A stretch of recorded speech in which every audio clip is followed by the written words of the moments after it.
Bizdə təhsilə girişi, yəni qəbulu belə sıxlaşdırıblar, qapını balacalaşdırıblar.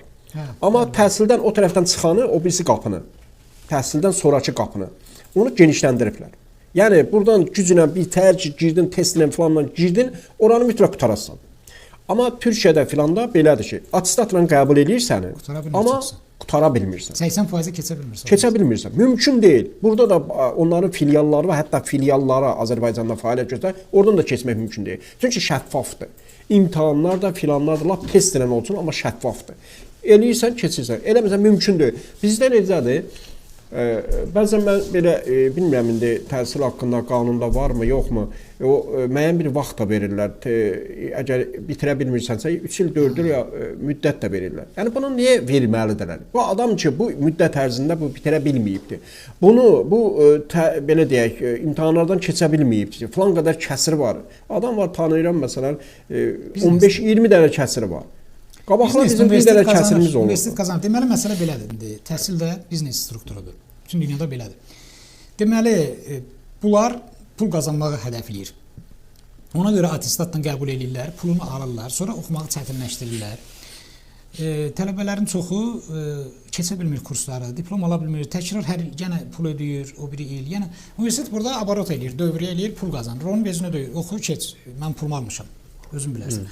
Yəni qəbul asan qoyub ki, kimin pulu var gəlin, problem yoxdur. 2000-3000 verin, 2000-3000-dən başlayır bəziləri.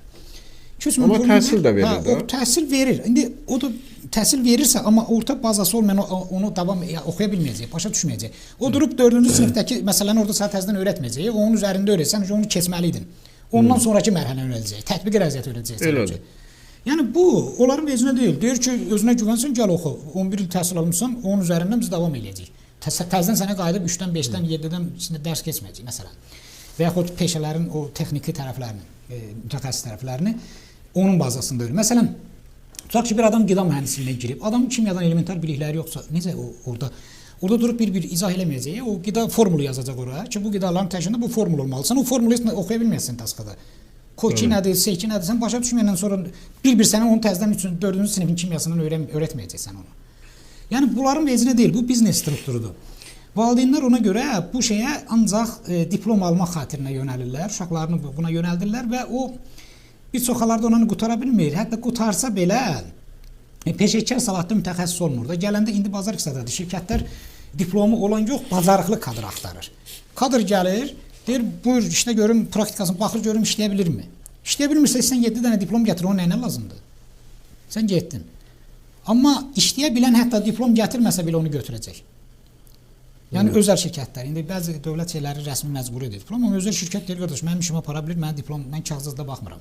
Bunu belə götürüb bura qoya bilirsənsə, qoy, pulunu al, qurtarı getdi. Yəni bütün məsələ, mahiyyət buradan ibarətdir. Təhsilə biznes kimi baxma olmaz. Hansı ölkələrdə biznes kimi baxılmırsa, məsələn Finlandiyada, orada təhsil səviyyəsi çox yüksəkdir, mütəxəssis səviyyəsi çox yüksəkdir, yəni ölkə inkişaf edir.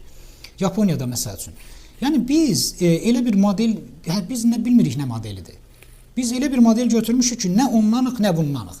Ya sən də onlar kimi elə, təhsili burax biznesə, kimin pulu var, gəlsin, deyək ki, attestatla qəbul olsun. İndi onların içindən bəziləri, bəlkə müəyyən bir bazası var, orada da oxuyacaq, kurs imtahanını verəcək, alacaq. Mütəxəssis kimi yetişə bilər. Olamayanda öz günahı da ala bilməsin, getsin işinə məşğul olsun. Yəni ya bu sistemi qur, ya da ki, indiki sistemi elə ki, da 150 balla universitetə adam götürməyin nə mənası var ki? İkinci, bizdə də elə biznes strukturudur təhsil. Məsələn, bizdə ümumi tələbələrin 75% özəl pullu oxuyur. 25% dövlət. Son 5 ildə desən 7000 uşaq, tələbə təhsil haqqını ödəyə bilmədiyinə görə universitetdən kənarlaşır.